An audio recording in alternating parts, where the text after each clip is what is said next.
మనిషి సంఘజీవి. ఏ కష్టం వచ్చినా సంతోషం వచ్చినా నలుగురితో పంచుకుంటాడు. బాధలో ఉన్నప్పుడు ఓదార్పు కోరుకుంటాడు. మేమున్నామంటూ ధైర్యం చెబితే చాలు ఎంత పెద్ద కష్టాన్నైనా ఓర్చుకొని జీవితంలో ఎదురీదుతాడు. కానీ దురదృష్టవశాత్తు ప్రస్తుత సమాజంలో అండగా నిలిచి ఓదార్చే వారికన్నా సూటిపోటి మాటలతో ఇంకాస్త రాళ్లు వేసేవారే ఎక్కువయ్యారు. ఇంట్లో కష్టాల కన్నా ఇరుగు పొరుగు వారి పెట్టే ఇబ్బందులే ఎక్కువ బాధిస్తున్నాయి. ఆ కోవలోనే అనారోగ్యంతో అప్పుల పాలై అగాధంలో చిక్కుకున్న ఓ మహిళకు ధైర్యం చెప్పి ఓదార్చే వాళ్ళు లేకపోవడంతో కఠిన నిర్ణయం తీసుకుంది. అప్పుల వాళ్లకు సమాధానం చెప్పలేక దారుణానికి ఒడిగట్టింది.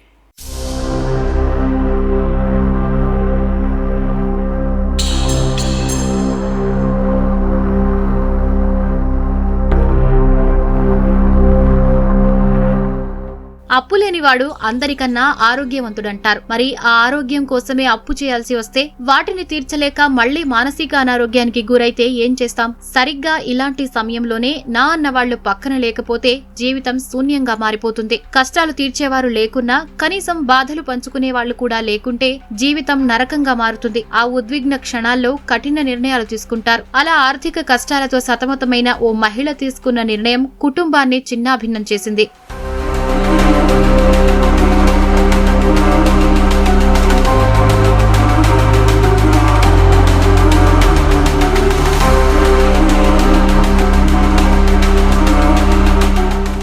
శ్రీ సత్యసాయి జిల్లా హిందూపురంలోని ఎం బీరేపల్లికి చెందిన ముద్దప్ప మహాలక్ష్మి దంపతులకు ఓ కుమారుడు కుమార్తె ఉన్నారు. భర్త అమాయకుడు కావడంతో కుటుంబ భారమంతా మహాలక్ష్మి చూసుకునేది. ఇంటా బయట అన్ని వ్యవహారాలు ఆమె నిర్వర్తించాల్సి వచ్చింది. భార్యాభర్తలిద్దరూ కొన్నేళ్లుగా కుంకుమ, పసుపు, మసాలా దినుసులు విక్రయిస్తూ కుటుంబాన్ని పోషించుకునేవారు. ఈ చిన్నపాటి వ్యాపారం ద్వారా వచ్చిన సంపాదనతోనే మహాలక్ష్మి తన ఇద్దరు పిల్లలను చదివించుకుంటూ భర్తను జాగ్రత్తగా చూసుకునేది. అయితే కరోనా మహమ్మారి ఆ కుటుంబానికి తీరని నష్టాన్ని మిగిల్చింది. కరోనా సమయంలో మహాలక్ష్మి తీవ్ర అనారోగ్యానికి గురి కావడంతో ఆమెకు బెంగళూరులోని ఓ ఆసుపత్రిలో వైద్యం చేయించారు. ఆ సమయంలో వడ్డీ వ్యాపారుల వద్ద 3 లక్షల రూపాయలు అప్పు చేసింది.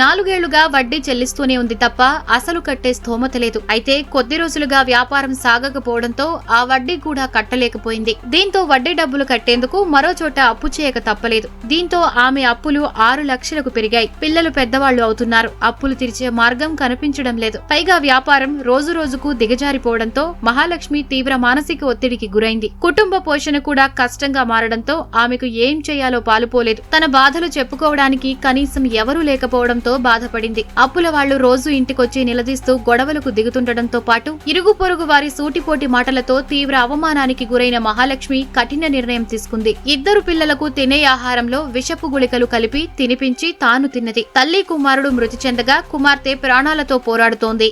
మసాలా ఐటమ్ వ్యాపారం చేస్తాము. వ్యాపారం పైన కొంచెం అప్పులు చేసినాము.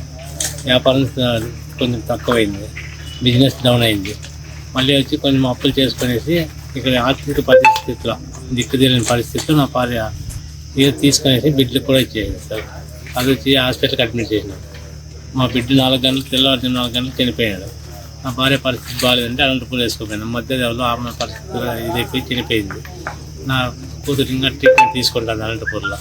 పరిస్థితి బాగాలేక మా భార్య చనిపోయింది సార్. అది ఎంత తప్పు చేసుకుందో ఎంత లేదో సార్ మాకు తెలియదు. మా ఎల్లడంతా ఏమీ చేయలేడు. మా ఎల్లడు మంచోడు. దానికోసము ఇద్దరు కొడుకు చనిపోయినాడు, తల్లి చనిపోయింది. పాప అనంతపురం ఆసుపత్రిలో ఉంది. ఇంకా 6 నెలలు డిశ్చార్జ్ చేయమన్నారు సార్. అప్పులు చేసింది, చెప్పింది అమ్మ ఇట్లా ఉందని, అప్పులేం ఉండయని చెప్పింది. అది ఊర్లో అప్పులు చేసి ఎక్కువ ఇది చేసింది. వాళ్ళు ప్రెజర్ చేసినారు. ఫోన్ చెక్ చేస్తే తెలుస్తుంది సార్. ఫోన్ చెక్ చేస్తే ప్రెజర్ చేసింది తెలుస్తుంది. ఇట్లా నేనే ప్రెజర్ చేసిన అనేది తెలుస్తుంది. మా ఎల్లుడు ఏమి అమాయకుడు సార్. మా ఎల్లుడు అట్లా వానికి తల్లి లే తండ్రి ఏం దిక్కు లేకున్నాను. అది వాడిని మంచివాడు మా ఎల్లుడు. కష్టాలన్నీ ఒక్కసారిగా చుట్టుముట్టి ఆర్థిక ఇబ్బందులు ఉక్కిరిబిక్కిరి చేయడంతో మహాలక్ష్మి తట్టుకోలేకపోయింది. చనిపోవాలని నిర్ణయించుకున్న ఆమె ఇదే విషయం ముందు బిడ్డలకు చెప్పగా వారు వద్దని ఆమెను ప్రాధేయపడ్డారు. నేను ఇచ్చింది మీరు తినకపోతే నా మీద ఒట్టే అంటూ పిల్లలతో బలవంతంగా తినిపించిందని కుమార్తె తెలిపింది. బియ్యపు పిండిలో విషపు గుళికల పొడి కలిపి తినిపించడంతో కుమారుడు కుమార్తె వాంతులు చేసుకుంటుండగా స్థానికులు గమనించి ఆస్పత్రికి తరలించారు. అప్పటికే మహాలక్ష్మి చనిపోగా అనంతపురం ఆస్పత్రికి తీసుకెళ్తుండగా కుమారుడు రిషిత్ కన్నుమూశాడు. కుమార్తెకు మెరుగైన వైద్యం అందిస్తున్నారు. ఆర్థిక ఇబ్బందుల వల్ల ఇంట్లో ఉన్నటువంటి వాళ్ళ భర్త లేని సమయంలో చూసి మహాలక్ష్మి మరియు రిషి అనేటువంటి వాళ్ళ కొడుకును మరియు వాళ్ళ కూతురు ముగ్గురు కూడా ఆమె విసుగులికలు ఇచ్చినట్టు మనకి ఎవరైతే ఇప్పుడు అండర్గోయింగ్ ట్రీట్మెంట్లో ఉన్నారో ఆ అమ్మాయి వాళ్ళ కూతురు 14 ఏళ్ళ అమ్మాయి చెప్పడం జరిగింది. ఈ విసుగులికలు బియ్యం పిండిలో పెట్టి మా అమ్మ తినిపించడం జరిగింది. తినిపిమని చెప్పి తినకపోతే నేను చచ్చిపోయినంత ఒట్టు అని చెప్పి మాతో బలవంతంగా తినిపించింది. నేను మరి నా తమ్ముడు మరి మా అమ్మ ముగ్గురు కలిపి తిన్నామని చెప్పి ఆ అమ్మాయి వనమలు చేయడం జరిగింది. అయితే దురదృష్టవశాత్తు వాళ్ళ మదర్ మహాలక్ష్మిని రిషి ఇద్దరు కూడా చనిపోవడం జరిగింది. వాళ్ళ కూతురు మాత్రం ఇప్పుడు అనంతపురంలో అండర్గోయింగ్ ట్రీట్మెంట్లో ఉంది. ఆర్థిక కష్టాలు కుటుంబాన్ని చిన్నాభిన్నం చేయగా ధైర్యం చెప్పి అండగా ఉండేవాళ్లు లేక ఆ తల్లి ఉసురు తీసుకుంది. బిడ్డలను సైతం తనతో తీసుకెళ్లాలని విషాహారం తినిపించింది.